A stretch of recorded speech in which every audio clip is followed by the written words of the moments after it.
Hello everyone, कैसे हैं सभी लोग। तो आप लोग मस्त ही होंगे, उम्मीद करते हैं ऐसा। तो चलिए, हमारा 11th-12th क्लास में 9th चैप्टर चल रहा था जिसका नाम है उपसहस्रयोजन यौगिक। इससे पहले हम लोग 3 और वीडियो देख चुके हैं जिसमें कि आपका सबसे फर्स्ट वाले में हम लोग देखे थे कि जो हमारे उपसहस्रयोजन यौगिक होती है उनका परिचय किए थे हम लोग। ठीक है, एनायन केटायन, उपसहस्रयोजन क्षेत्र क्या होते हैं, लिगैंड क्या होते हैं, फिर उनका ऑक्सीकरण निकालना जाने थे, उनका नामकरण करना जाने थे, और एक बीबीटी होता है वर्नर सिद्धांत भी देखे थे, और एक संयुक्ता बंध सिद्धांत जिसमें कि आपका प्रसंकरण निकालकर हम लोग किसी भी यौगिक की बड़े बड़े यौगिकों का यानी कि सहसंयोजन यौगिकों का आकृति ज्ञात कैसे कर सकते हैं, सब चीज मतलब देख चुके हैं। बचा हुआ जो आपका टॉपिक है वही इतना ही बचा हुआ है। सोच रहे हैं कि इसी टॉपिक में यानी इसी लेक्चर में हम लोग उसको निपटा ले तो बेहतर होगा। तो ये टॉपिक कौन कौन सा है जो कि आपका रह गया है, जैसे कि समयौता हो गया, अस्थायित्व को प्रभावित करने वाले कारक, EAN जिसको बोलते हैं प्रभावी परमाणु संख्या, इसलिए प्रश्न बहुत आते हैं। और प्रभावित करने वाले कारण आपको मतलब कि ऐसे प्रश्न तुलना करने वाला कि ये वाला यौगिक ज्यादा अस्थायी है, दूसरा वाला स्थायी नहीं है, क्यों। तो यहाँ से आपको बहुत हेल्प मिल जाएगा, क्योंकि हम लोग देखने वाले हैं कि ऐसा कौन से धातु हैं जो यौगिक में रहने से वो स्थायी ज्यादा होगा, या कौन सा लिगैंड होने से वो यौगिक मतलब इसमें से कौन सा लिगैंड वाला स्थायी होगा, कौन सा नहीं होगा, सब देख लेंगे हम लोग।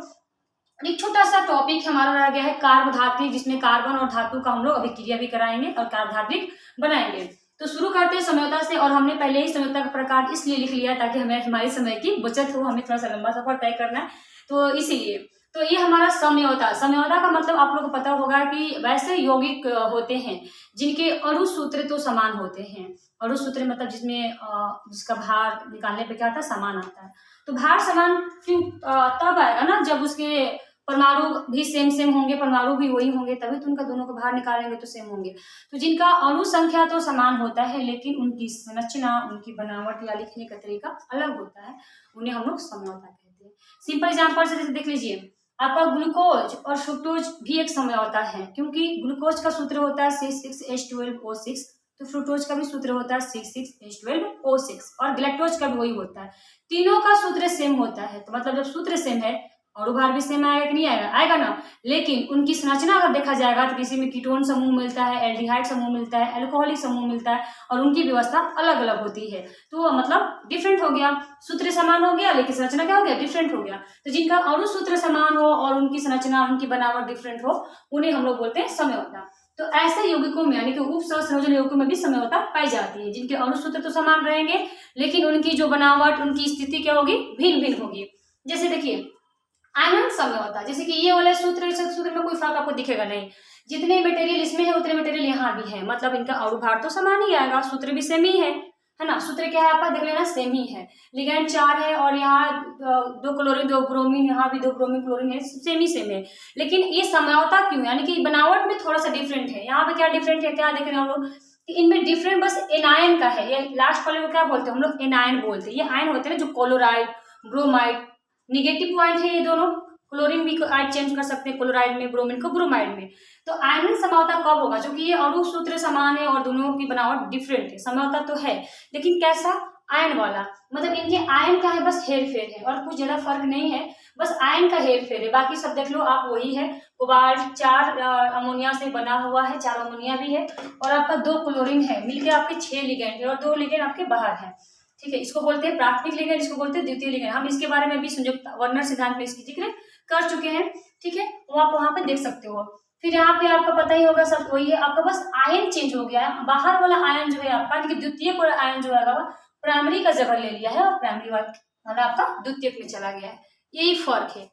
ठीक है, फर्क तो रहेगा थोड़ा, वो बताइए। समझौता में क्या होता है कि अणु सूत्र सेम होते हैं, बस थोड़ी सी डिफरेंट होती है उनकी स्थिति, उनकी बनावट में। तो यहाँ पे किन की बनावट में क्या डिफरेंट है, आपको बस आयन में डिफरेंट हो रहा है, मतलब ये आपका आयनन समझौता हो गया। समझ में आ गया आपको। समझौता मतलब देख कर आप पकड़ सकते हो कि कौन सा समझौता चल रहा है, बहुत ईजी होता है। जिनके अणु सूत्र दोनों का सेम है, बस आयन में डिफरेंट चल रहा है, अंदर वाले बाहर, बाहर वाले अंदर, ऐसे कुछ चल रहा है, मतलब समझ जाइएगा उनमें आयनन समझौता है। हाइड्रेट देखिए, हाइड्रेट का मतलब होता है जल। तो अणु सूत्र सेम हो है ना, 2 और 2 है, दोनों अणु सूत्र सेम है, जल का कुछ हिसाब देखा जा रहा है तो आपको हाइड्रेट समझौता हो जाएगा। हाइड्रेट समझौता में आप टिक लगा के चले आओगे। देखिए 5 और 1 6 लिगेंड है ना, 5 जल की और 1 आपका क्लोरीन, 6 लिगेंड है क्रोमियम के साथ। और बाहर में कितने हैं आपके 2 क्लोरीन और 1 हाइड्रोजन। इसमें क्या होता है आपके अंदर वाले आयनिक तो आपके अंदर वाले और बाहर वाले तो होंगे ही। देखिए 2 क्लोरीन आगे आगे पीछे चला गया, ऐसे होते हैं। साथ में आपके जल के भी एक आपके बाहर चले जाएंगे। देखिए टोटल मिला के 6 है, ठीक है, टोटल मिला कितने हैं 6 हैं। ऐसा होगा कि एक जल के आपके चले जाएगा बाहर, अंदर वाला जल कहाँ चला गया बाहर, हेर फेर हो गया। अब इसके पास कितने बॉन्ड हो गए आपके, जब ये 4 हो गया ना, कितने हो गया 4 हो गया, तो क्लोरीन एक ही रहेगा, दिक्कत हो जाएगा, यानी 1 क्लोरीन अंदर चला जाएगा। मिला जुला के आपको 6 वाले उसको बॉन्ड में रखना है। 5 और 1 6 थे, अब देखिए 4 और 2 6 है ना, यानी एक अंदर गया तो क्लोरीन की मात्रा भी तो बढ़ गया, यानी कि ऐसे कुछ होता है। लेकिन आपको हाइड्रेट में जल से मतलब रखना है, ठीक है। आप कभी भी देख लेना आपके जल के अणु हेर फेर होंगे, यानी अंदर वाले बाहर गए होंगे, ऐसे होते हैं। या जल, इसमें जल तो नहीं था, हाइड्रेट नहीं है। जिसमें जल होगा यानी कहीं ना कहीं हाइड्रेट में समझौता हो रही होगी, हाइड्रेट का स्थान चेंज हो रहा होगा। हाइड्रेट में यहाँ पे 4 हाइड्रेट 5 है हाइड्रेट, यहाँ पे कितने हाइड्रेट है 4 हाइड्रेट है, ये आपका क्या हो गया हाइड्रेट समझौता। और ना अणु सूत्र आप निकालोगे तो सेम ही आएगा, क्योंकि इनमें ज्यादा कोई प्रजाति आया नहीं है, जल और क्लोरीन ही है, जल क्लोरीन इसमें भी है, ऐसा कुछ है। चलिए हो गया। बंधन समझौता मतलब क्या है, समझौता मतलब अणु सूत्र तो सेम रहने वाले हैं, सूत्र सेम रहने वाला है, बस बंधन का ये लफड़ा है, जुड़ने का तरीका अलग अलग होगा। मतलब कि जो आपका मेन लिगेंड है, आपका मेन लिगेंड क्या है मैग्नीज है, उसे अगर CN जुड़ता है, CN C पहले और N पीछे, इसको बोलेंगे साइनो बोलते हैं।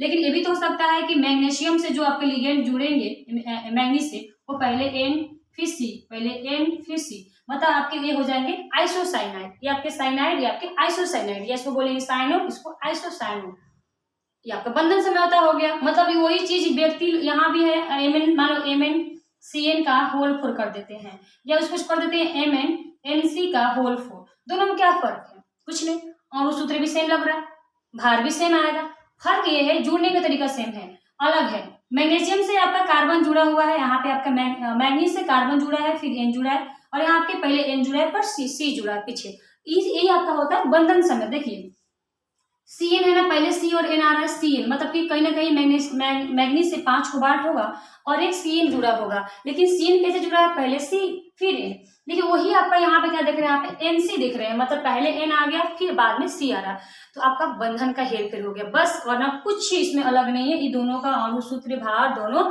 समान है, मतलब समझौता में है, लेकिन बंधन हेरफेर है, बंधन समझौता है, ठीक है।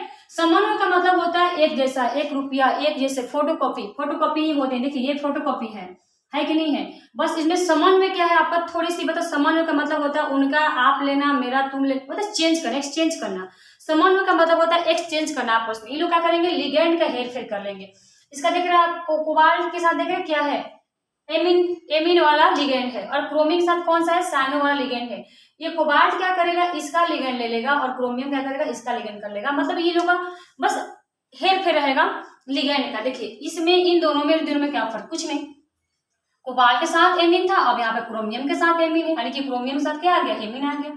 ओके, कोबाल्ट साथ एमीन था ना, अब कोबाल्ट साथ क्या जाएगा, सीन आ जाएगा, यानी कि साइनो आ जाएगा। तो ये आपका हो गया समन्वय समझौता, यानी कि इस दोनों सूत्र में, इन दोनों सूत्र में कोई फर्क नहीं है, और उभार सेम आएगा। क्या फर्क लग रहा है आपको, बस लिगेंड का तो फर्क है।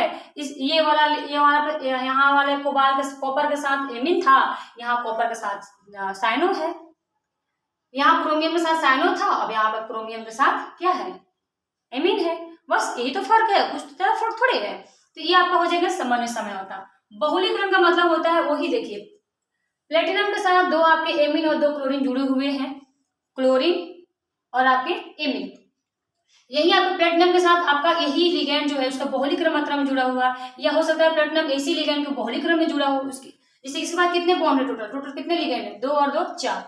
हो सकता है प्लेटिनम इसी की मात्रा बढ़ा दे, यानी कि 4 टोटल सिर्फ एमीन से जुड़े, या हो सकता है 4 और 4 सिर्फ इससे जुड़े। इसको बोलते हैं बहुलीकरण समझौता, बहुलीकरण ही हो गया, ठीक है। वही चीज है, मतलब उसकी मात्रा को बढ़ा के लिगेंड जोड़ सकता है, ये हो गया आपका बहुलीकरण। समझ में आपको, समझौता मतलब अणुसूत्र समान होगा, बस उसकी बनावट थोड़ी सी चेंज हो जाएगी, बस वही आपकी छोटी सी चेंज है, और क्या। यहाँ पे क्या देख रहे हैं, त्रिविम में समझौता। त्रिविम मतलब देख लीजिए, त्रिविम का मतलब होता है दिशाओं से संबंधित, XY अक्ष से संबंधित होता है। तो त्रिविम समझौता 2 टाइप के होते हैं, ज्यामितीय समझौता और प्रकाशिक समझौता। ज्यामितीय मतलब उसकी बनावट, उसकी दिशा का हेरफेर होगा। जैसे कि प्लेटिनम के साथ 2 ठो एमीन है ना, 2 ठो एमीन और 2 ठो क्लोरीन है, इसको हम जोड़ने के 2 तरीके अपना सकते हैं। या तो आपका जो प्लेटिनम बीच में रहेगा और 4 दिशा में लिगेंड रहेंगे, तो हो सकता है कि ये NH3 और NH3 पास में हो, मात्र मतलब 90 डिग्री पे, यहाँ पे कितने हैं, पास में है मात्र 90 डिग्री पे। जब एक ही लिगेंड 90 डिग्री पे जुड़े होते हैं, जब एक ही लिगेंड कहाँ जुड़े होते हैं, 90 डिग्री पे जुड़े होते हैं, तो उनमें क्या लगाते हैं हम लोग, सिस लगाते हैं।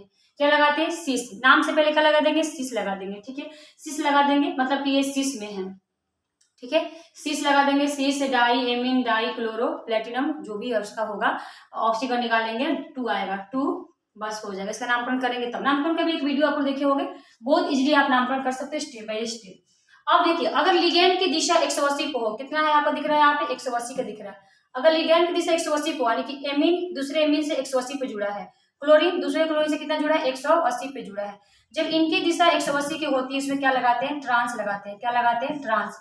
अब इसके नामकरण से पहले आप ट्रांस जोड़ देंगे, trans di amine di chloro cobalt 2, बस ये आपका हो गया ज्यामितीय, मतलब कि ट्रांस और सिस के बेस पे होता है। प्रश्न भी यहाँ से आता है कि 90 डिग्री पे सिस जो होते हैं उनमें लिगेंड कितने दूरी पे होते हैं, 90 डिग्री पे। यानी कि देखिए ऐसे लिगेंड जुड़ा होगा तिरछा, मतलब एक लिगेंड इधर एक इधर, या आपका ऐसे लिगेंड होगा, मतलब एक या तो आपका सेम सेम होगा, एक ऊपर या तो नीचे सेम सेम होगा, ठीक है। डांस के तरीके होते हैं, एक या तो ऐसे डांस कीजिए या तो ऐसे डांस कीजिए, ऐसे करेंगे तो ट्रांस, ऐसे करेंगे तो सिस, पता नहीं क्या करना पड़ता है। अब देखिए प्रकाशी, प्रकाशिक में आपका मिरर से संबंधित होता है। जैसे मान लीजिए अगर ये आपका ईएन जुड़ा है, ईएन का मतलब होता है इथिलीन डाई एमीन, ये आपका 2 लिगेंड के समान होता है क्योंकि उसमें 2 एमीन है, di amine ethylene di amine. जब 2 एमीन है मतलब इस वाले लिगेंड और इस वाले लिगेंड में अकेले ही रह सकता है दोनों जगह, ऐसे कुछ है। अगर मिरर में देखा जाए तो कुछ ऐसे हमें दिखाई पड़ेगा कि यहाँ पे NH3 है तो NH3 से जुड़ रहा है, NH3 है ही, Cl सब, और ये आपका इस दिशा में है, मतलब कि लग रहा है क्लॉकवाइज है। अब आपको क्या दिखेगा, एंटी क्लॉकवाइज। जब आपकी घड़ी की सुई दिशा में चलती है ये क्रम मतलब क्लॉकवाइज, तो उसको डी फॉर्म बोलते हैं या प्लस बोलते हैं या दक्षिणावर्ती धन ध्रुव ऐसा कुछ बोलते हैं। और जब आपका एंटी क्लॉकवाइज जो होता है, ये आपका क्लॉकवाइज है, कैसे आपका क्लॉक में चल रहा है, और यहाँ पर एंटी क्लॉक में चल रहा है, एंटी क्लॉक में चल रहा है, क्लॉक में चल रहा है, ठीक है, एंटी क्लॉक में चल रहा है ये वाला, तो इसको बोलते हैं हम लोग एल फॉर्म में, या इसको निगेटिव का भी साइन देते हैं, निगेटिव में होता है, एल फॉर्म या निगेटिव होता है। तो ये आपका समयता का टॉपिक हो गया फिनिश। समयता में आपका यही देखना होता है, समयता का आपका टॉपिक हो गया फिनिश। आप ये सब देख के पहचान सकते हो, ठीक है। समय में बस क्या करना, लिगेंड का हेरफेर होगा, जैसे में तो है, इसमें लिगेंड का भी हेरफेर नहीं, और क्या हुआ क्या है, तो बस देख रहे हैं कि अरे इसका लिगेंड इसके पास है, इसका लिगेंड इसके पास है, तुम्हारा लिगेंड मेरे पास है, मेरा लिगेंड तुम्हारे पास है, कुछ ऐसा खेल चलता है। तो अब हम आते हैं दूसरे टॉपिक पे, ठीक है, जिसका नाम है अस्थायित्व को प्रभावित करने वाले कारक, को भी देख लेते हैं। उपसहस्त्र यौगिक में ऐसे क्या क्या टॉपिक है जो कि अस्थायित्व, उसकी स्टेबिलिटी को प्रभावित कर सकते हैं या उसको ज्यादा स्थायित्व बना सकते हैं और कम भी। तो एक एक करके हम इस टॉपिक पे आते हैं, दूसरा टॉपिक पे आते हैं, ठीक है। इसको साफ कर देते हैं, स्क्रीनशॉट ले लीजिएगा, वैसे आपको समझ में तो आइए गया होगा। तो आते हैं हम अपने दूसरे टॉपिक पे, अस्थायित्व को प्रभावित करने वाले कारण, और उसमें हम लोग टॉपिक भी देख लेंगे, कुछ कुछ प्रश्न भी देख लेंगे, कैसे कैसे प्रश्न आते हैं, ठीक है।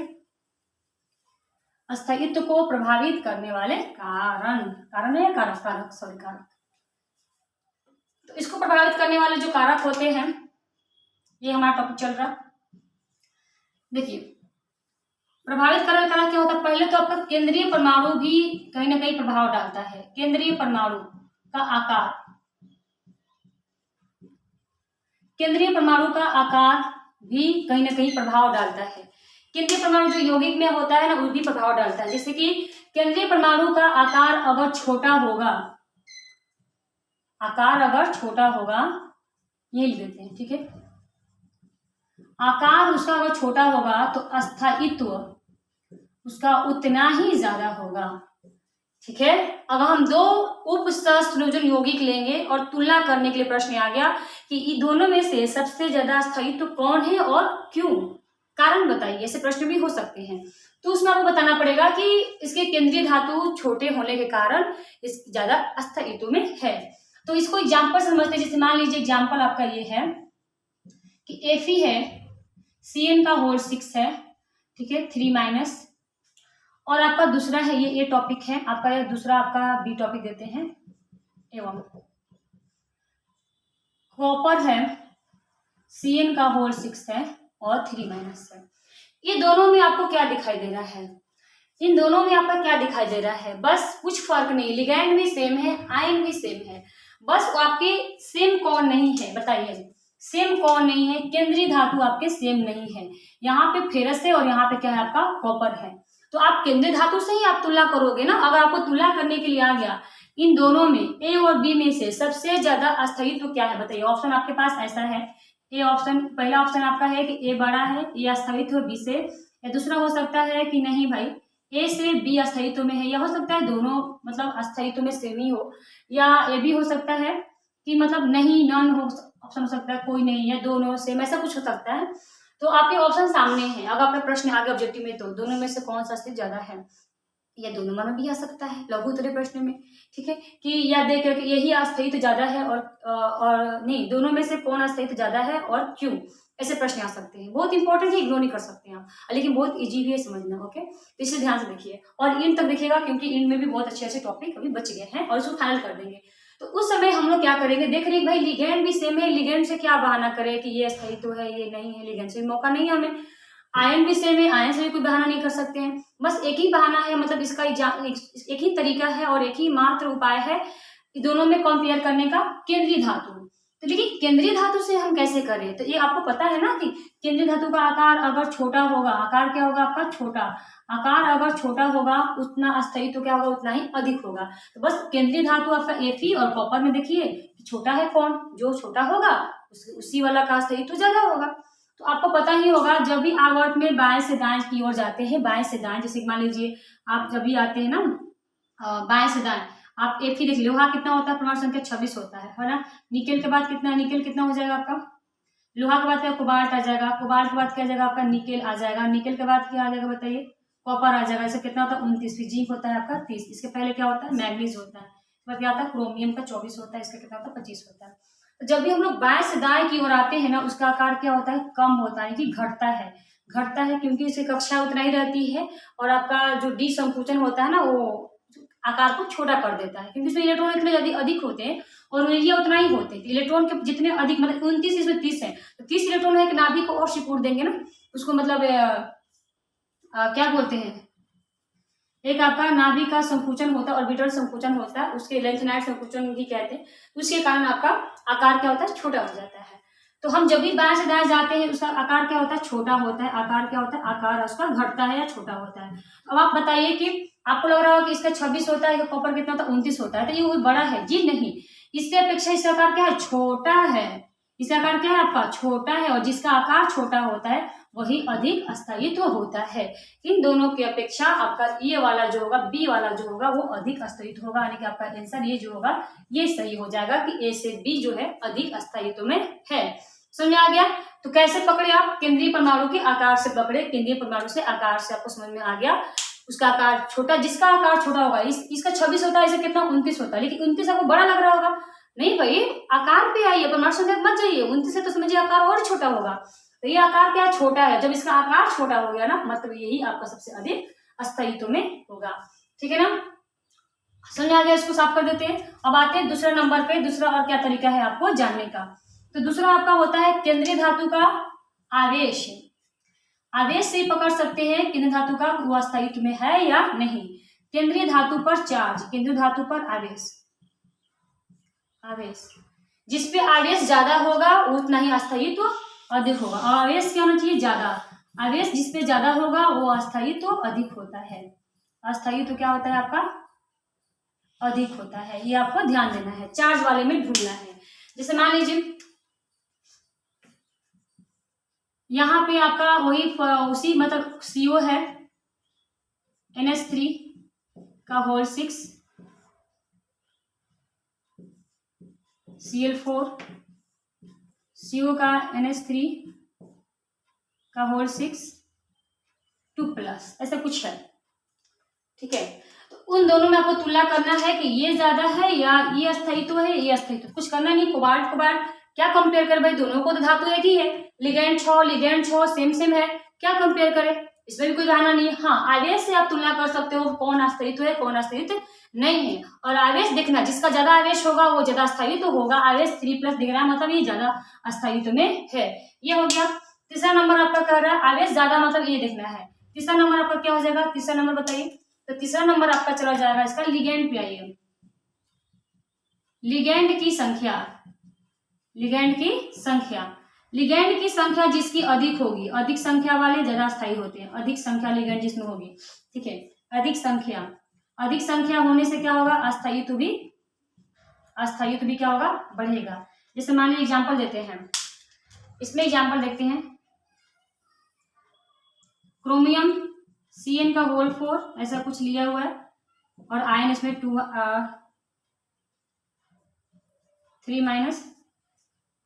3 प्लस मान लीजिए, और आपका दूसरा हो गया क्रोमियम Cn का होल 6 3 प्लस। इन दोनों को कंपेयर करेंगे कौन ज्यादा अस्थायित्व में है। क्रोमियम से कोई बहाना नहीं बन रहा, लिगैंड Cn है कोई बहाना नहीं बन रहा, आयन भी सेम है, बस संख्या फर्क है, 4 और यहाँ पे क्या है 6 है। तो इसी से आप उसका बहाना कर सकते हो। लिगैंड की संख्या यहाँ पे क्या आपका अधिक है, यहाँ पे कितने 6 है, यानी कि ये क्या है अधिक है, और जिसका अधिक होता है ना वो ज्यादा अस्थायित्व में होता है। तो ऐसे पकड़ सकते हो संख्या से। लिगैंड की संख्या देख लो, जब यहाँ पे आपका धातु से कोई बहाना नहीं मिल रहा है तो लिगैंड देख लो, लिगैंड की संख्या पे आ जाओ। आवेश से कोई बहाना नहीं मिल रहा है, संख्या पे आ जाओ। अब एक लास्ट पॉइंट हमारा रह गया है आपका लिगैंड की क्वालिटी, लिगैंड की आकार पर भी फर्क पड़ता है। इसको हम कहाँ लिखते हैं, साफ कर देते हैं, और क्या इसे तो साफ कर देते हैं, इसको सिंपली साफ कर देते हैं।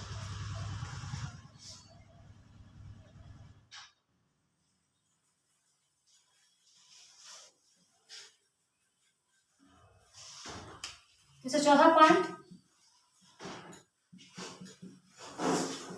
लिगैंड का आकार, इसका भी वही है, आकार छोटा होना चाहिए। आकार छोटा होगा तो अस्थायित्व ज्यादा होगा। और आपको लिगैंड में आपको पता करना पड़ेगा आकार किसका छोटा होता है। फ्लोरीन और फ्लोरीन में फ्लोरीन का आकार छोटा होता है। ऐसे Na है और Cl4 है, आवेश भी सेम है, इसके आवेश भी मान लीजिए सेम है। उसी प्रकार से यहाँ पे Na है, लिगैंड क्या है ब्रोमीन है, और आवेश भी सेम है। तो यहाँ पे लिगैंड के अंदर वाला देखेंगे, क्योंकि ये भी सेम है, ये भी सेम है, संख्या भी सेम है, आयन भी सेम है। अब क्लोरीन और ब्रोमीन में लिगैंड की साइज देख लेंगे। लिगैंड के साइज से क्या देखेंगे कि दोनों में छोटा कौन है, तो क्लोरीन, ब्रोमीन, फ्लोरीन और आपका आयोडीन होता है। जब भी ऊपर से नीचे आते हैं उनका आकार क्या होता है, बड़ा होता है। ये बड़ा हो गया तो छोटा कौन हो गया, ये छोटा हो गया। सबसे छोटा ये है, और इन दोनों की तुलना में छोटा कौन है, ये है। तो ये छोटा लिगैंड है, और जो छोटा लिगैंड होता है वो क्या होता है, अस्थायित्व तो ज्यादा होता है। तो मतलब आपका यहाँ से आंसर क्या चला जाएगा, निकेल Cl4 2-, यानी कि ये आपका ज्यादा स्थायित्व में हो जाएगा। तो ऐसे आप कंपेयर कर सकते हैं, कारण बता सकते हैं। अगर आपसे प्रश्न पूछ गया इन दोनों में से कि ये ज्यादा प्रभावित है या ज्यादा स्थायित्व है, क्यों, कारण बताइए, तो बोलना पड़ेगा कि चूंकि इस वाले यौगिक में, इस वाले कंपाउंड में, कॉम्प्लेक्स में क्लोरीन लिगैंड जो है, क्लोरीन का आकार छोटा होने के कारण, क्लोरीन का आकार ब्रोमीन से छोटा होने के कारण ये वाला जो है आपका कॉम्प्लेक्स अधिक अस्थायी है, और इसका साइज क्लोरीन से बड़ा होने के कारण कम अस्थायी है। बस ऐसे आप अंतर दे सकते हैं और 2 नंबर धड़ाक से ला सकते हैं। तो ये आपका दूसरा टॉपिक भी खत्म हो गया, अस्थायित्व को प्रभावित करने वाले कारण। तीसरे टॉपिक पे आते हैं जिसका नाम है EAN, प्रभावी परमाणु संख्या। इसको एक लिस्ट में निपटाते हैं क्योंकि बहुत ज्यादा लंबा चला जाएगा, इसलिए इसके लिए एक लिस्ट बनाएंगे कि कैसे इसके प्रभावी परमाणु संख्या निकाल सकते हैं। इसमें कॉम्प्लेक्स के लिए क्या होता है, इसके कॉम्प्लेक्स के लिए क्या होता है, जैसे मान लीजिए इसका लिस्ट क्या है कि एक हम कॉम्प्लेक्स लेंगे, कोई कॉम्प्लेक्स में पूछेंगे ना इसका प्रभावी परमाणु संख्या कितना होता है, निकालने के लिए आता है। कोई हम कॉम्प्लेक्स लेंगे, फिर उस कॉम्प्लेक्स में हम लोग उसका परमाणु संख्या देखेंगे, जो केंद्रीय परमाणु है ना, सेंट्रल परमाणु, चलिए लिख ही देते, केंद्रीय परमाणु की परमाणु संख्या। ओके, यहाँ लिखेंगे परमाणु संख्या, फिर लिखेंगे आवेश की संख्या। आवेश से पहले हम देखेंगे केंद्रीय परमाणु का ऑक्सीकरण, ठीक है, कितने इलेक्ट्रॉन त्यागना, ऑक्सीकरण से क्या मिलता है आपका, इलेक्ट्रॉन कितना त्याग दिया। तो जो हमारा केंद्रीय परमाणु होगा या धातु होगा उसका निकाल लेंगे, ऑक्सीकरण निकालेंगे, ऑक्सीकरण संख्या निकालेंगे, ठीक है, ऑक्सीकरण संख्या निकालेंगे यहाँ पे। और यहाँ पे लिखेंगे लिगैंड की, लिगैंड में कुल इलेक्ट्रॉन, लिगैंड के कितने इलेक्ट्रॉन है, और यहाँ लास्ट में निकाल लेंगे EAN। और ध्यान दीजिएगा, किसी का EA निकालते समय उसका जो मेन रिजल्ट आना चाहिए वो किसी अक्रिय गैस, जो नोबल गैस होता है उसी में से किसी का मान आना चाहिए। और मान लीजिए 36 किसी का आंसर आ रहा है, मतलब वो आपका क्रोमियम उसका हो जाएगा, यानी क्रोमियम के आसपास में। और सबको पता है जो आपका क्रोमियम जो होता है कितना अस्थायी है, क्योंकि जो जिनका अष्टक पूर्ण होता है, जो नोबल गैस वाले होते हैं, सब क्या होते हैं, अस्थायी में होते हैं। तो सब लोग चाहता है कि हम अस्थायी में हो, तो हम लोग वही देखना चाहते हैं कि कौन यौगिक किसके आसपास के अस्थायी को ग्रहण कर रहा है। तो बस वही आपका ये निकाला जाता है उसके अस्थायित्व देखने के लिए, मतलब किसके आसपास में उसका आंसर आएगा, ऐसा क्वेश्चन। कॉम्प्लेक्स हम लेते हैं, ठीक है, बुक से देखते हैं कॉम्प्लेक्स का क्या क्या उदाहरण हो सकता है।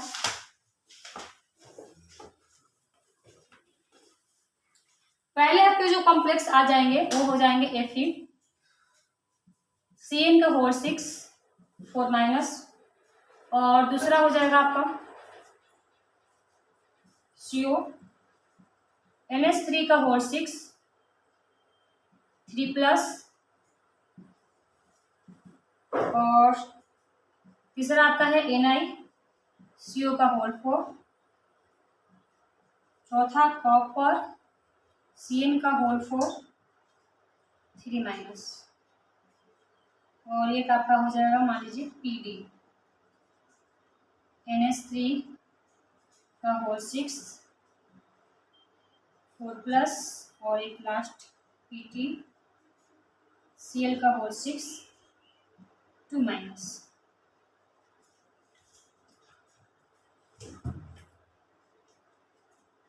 ओके, तो निकालते हैं इनका EAN कैसे निकाला जाता है देख लेते हैं। ओके, सबसे पहले आपको क्या करना है देख लीजिए, केंद्रीय परमाणु की परमाणु संख्या निकालिए। Fe, CO, Ni सब केंद्रीय परमाणु। Fe कितना होता है आपको पता होगा 26, कोबाल्ट का कितना होता है, कोबाल्ट कितना होता है 27, निकेल का 28, कॉपर का 29, पीडी का मेरे ख्याल से 46 होता है, और या राइट है, पीटी का कितना होता है 46 होता है, और पीटी का होता है 78। ठीक है, ऐसे ये आपके हो गए केंद्रीय परमाणु की संख्या। अब केंद्रीय परमाणु का ऑक्सीकरण निकालना जरूरी होता है। ऑक्सीकरण का आपका वीडियो 2 में शायद मिल जाएगा कैसे निकाला जाता है, और हालांकि आपको पता भी होगा ऑक्सीकरण कैसे निकाल सकते हैं। ऐसे निकालते हैं, पहले आपका CN का होता है -1, CN कितना होता है आपका -1 होता है, -1 से 6 से गुणा करेंगे -6 हो जाएगा, बराबर उस पर क्या है आपका -4, ये जगह हो जाएगा +6, मिला जुलाकर आपका 2 आ जाएगा, ऑक्सीकरण कितना आ जाएगा आपका इसका, उसका 2 आ जाएगा। ऐसे निकाल सकते शॉर्ट में। NH3 का होता है 0, 0 में 6 से गुणा करेंगे 0 हो गया, और बराबर उस पर आपका क्या है 3 प्लस, तो आपको इधर का 0 आ गया, तो आपको बराबर उस पर क्या मिलेगा 3, मतलब आपका 3 ऑक्सीकरण आ जाएगा। निकेल में CO का होता है 0, 0 से 4 से गुणा करेंगे आपका सब 0 होगा, बराबर उस पर तो कुछ आयन है नहीं तो 0, तो इससे कितना आएगा आपका 0 आ जाएगा। ओके, कॉपर का कितना, कॉपर का निकालना है, इसके लिए CN कितना होता है -1, 4 से गुणा करना है मतलब -4 हो जाएगा, इधर -4 बराबर उस पर क्या है -3, -4 माइनस प्लस जब बन जाएगा ना प्लस, यानी कि ये 1 आएगा, ऐसे कितना आ जाएगा 1, और आपका इसका हो जाएगा 0, 0 से गुणा 6 में किए 0, और बराबर उसका क्या है +4, यानी कि 4 इसका ऑक्सीकरण आ जाएगा। क्लोरीन का कितना हो गया -1 में 6 से गुणा किए आपका 6 है, 6 से गुणा किए मतलब -6, बराबर उधर क्या है -2, ये जगह हो गया +6, मतलब 4 आएगा, इससे भी कितना है आपका 4 आया। तो ये आपने देखा, ये हम कर लिए। इतना करने के बाद आपको क्या करना है, लिगेंड में कितने इलेक्ट्रॉन है, अब इसके लिगेंड देखिए, लिगेंड CN कितना है 6 है। उप सहस्त्रजन पता ही होगा आपका, जो लिगेंड होते जो आपका VBT बनाए होगे सुजाता वंशदार, उसने एक डब्बे में आप एक डब्बे में क्या भरते हो, एक डब्बे में CN भरते हो ना, एक ऊपर से एक नीचे से 2 इलेक्ट्रॉन। CN मतलब उप सहस्त्रजन क्या होता है, CN के दोनों इलेक्ट्रॉन CN के होते हैं, हालांकि CN है कितने 6 है, तो टोटल इसमें इलेक्ट्रॉन कितने हो जाएंगे 12 हो जाएंगे ना, डबल, क्योंकि जो होते हैं ना एक डब्बे में एक CN 2 इलेक्ट्रॉन लेकर आता है, 6 है 6 दूनी 12, इलेक्ट्रॉन कुल कितने हो जाएंगे 12। कितने लिगेंड है इसके, NH3 6 है, 6 दूनी 12, कितने हो जाएंगे 12। इसके कितने लिगेंड है 4, 4 दूनी 8, 4 इसके हैं 4 दूनी, इसके भी 8 हो जाएंगे, यहाँ पे 6, 6 दूनी 12, और यहाँ पे कितने हो जाएंगे 6 दूनी 12। ओके, चलिए इसको ऐसे कर लेते हैं ताकि आसानी हो हमारा, ये ऐसे, और ये हमारे हो गए ऐसे। अब आपका ये सवाल, मतलब ये लास्ट टॉपिक रह गया, हमें लास्ट में EN ज्ञात होगा कैसे। देखिए एक तरह ऐसे भी है, तो टोटल इसमें 26 इलेक्ट्रॉन है, 26 में से 2 दे दिया और 12 जोड़ लिया, अब उसके पास कितने बच गए, नहीं समझे, टोटल 26 थे, 26 में से 2 दे दिया, मतलब कहने कि 26 में 2 घटाना है हमें, ठीक है। ये मान लीजिए फर्स्ट अगर राउंड है, ये फर्स्ट है या ए है, मान लीजिए ये बी बोलते हैं, इसको क्या बोलते हैं, सी बोलते हैं। आपको ए में से बी को घटाना पड़ेगा। क्या करना पड़ेगा, ए में से बी को घटाइए और लिगेंड, क्योंकि आपने लिगेंड के इलेक्ट्रॉन ग्रहण भी तो किया है तो इसको जोड़िए, यानी सी को जोड़ना पड़ेगा। कुछ ऐसा मॉडल करना है। मतलब 26 टोटल है तो 26 में से 2 घटाएंगे और क्या जोड़ देंगे, 12 जोड़ देंगे। 26 में से 2 गया, यानी कितना हो गया, 24। 24 और 12 जोड़ेंगे कितना होता है बताइए, 36 होता है कि नहीं। 36 मतलब क्रोमियम। बिल्कुल सही, आपका जो ये है अस्थायित्व में है, क्योंकि ये किसके आसपास में ये इलेक्ट्रॉन आ रहे हैं, इसके पास कितने इलेक्ट्रॉन है, 36 इलेक्ट्रॉन है। और 36 जिसका होता है क्रोमियम, वो है ना स्टेबिलिटी, और क्रिएगा इसकी तरह, मतलब ये वाला क्या आपका स्टेबिलिटी में है। स्टेबिलिटी में है कि नहीं और किसके आसपास में है वो देखने के लिए आपका EN का प्रयोग किया जाता है। ठीक है। मान लीजिए पूछेगा आपसे इसकी EN क्या होगी, तो पता होगा इसकी कितना 27 होता है परमाणु संख्या, है ना। इसके ऑक्सीजन निकाले कितना आया था, 3 आया था। फिर इसमें कितने लिगैंड है, इलेक्ट्रॉन है, तो 12 थे। वही करना है, कुल 27 होता है। 27 में से 3 दे दिया और कितना ले लिया, 12 ले लिया, तो मिला जुला कितना आने वाला है बताइए, 24 और 12 इसमें भी आएंगे, यानी कि 36। इसके भी कितने आ रहे हैं, 36 मतलब क्रिप्टॉन के आसपास में इसका भी आ रहा है। 28 में से आपको पता है कुछ दिया नहीं है बल्कि लिया है, 8 को ले लिया है, और ये भी कितना हो जाएगा, 36 हो जाएगा, यानी कि ये भी मतलब बढ़िया है। यहाँ पर टोटल कितने थे, 29 में से 1 दे दिया और ये आपका 8 ग्रहण भी कर लिया। 29 में से 1 दिया, यानी 28 प्लस 8 कितने होते हैं, 36 होते हैं। और यहाँ पे 46 था, 46 में से 4 को दे दिया और कितना ले लिया, 12 ले लिया, कितने हो जाएंगे बताइए, 46 में 54 हो गया, सॉरी 44 प्लस 12 कितना हो जाएगा, 56।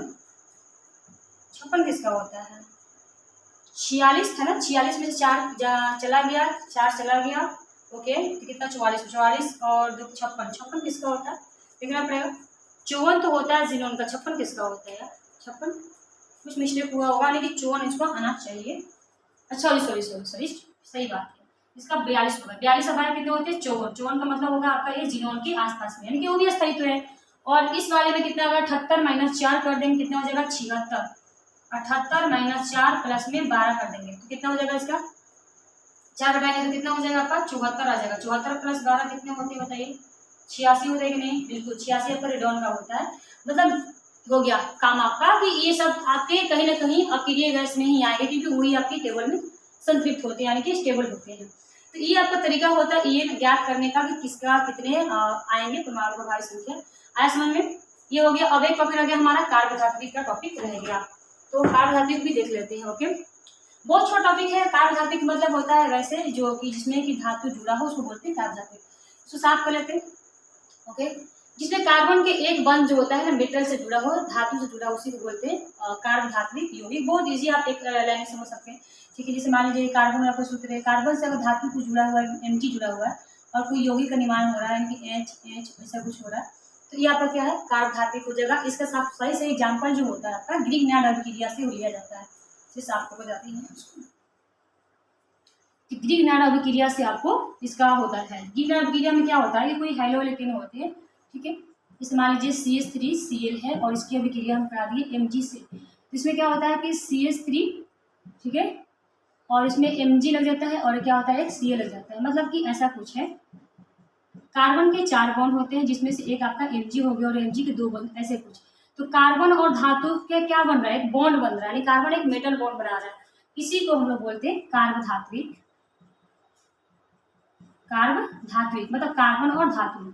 इसका मतलब हुआ आपका कार्ब का मतलब कार्बन और धात्विक का मतलब धातु। कार्बन और धातु का बंधन, ठीक है, कार्बन प्लस धातु का बंधन, इसी को बोलते हैं कार्बोधात्विक। वह समझ में। और इसका सही उदाहरण क्या होता है आपका ग्रीक, ये आपका क्या है सही उदाहरण आपका ग्रीक-नाड बोलते हैं इसको। तो ग्रीक-नाड क्या होता है आपका कार्बोधात्विक का निर्माण करता है, कार्बोधात्विक इसको कहते हैं। ये आपको पढ़ना है 10th में, जो आपका हेलोफिल पढ़ोगे अभिक्रिया में, हेलोफिल अभिक्रिया तब, ठीक है, ग्रीक-नाड अभिक्रिया। तो ये आपका हुआ 1 शॉट कंप्लीट, ठीक है, जिसमें आपका चैप्टर 9 पूरी तरह से फिनिश हो जा रहा है और बाकी के 3 वीडियो में भी है और एक लास्ट जो 4 का टॉपिक है उसमें एक करके सब निपटा लिया। ओके, तो ये हमारा लास्ट टॉपिक था, लास्ट सफर था। इसके बाद हम लोग 10 लेसन प्रवेश करेंगे, यानी कि कार्बनिक यौगिक में। ओके, मुझे बात समझ में आया होगा। मस्त रहिए, मोबाइल रहिए, टेक केयर, बाय।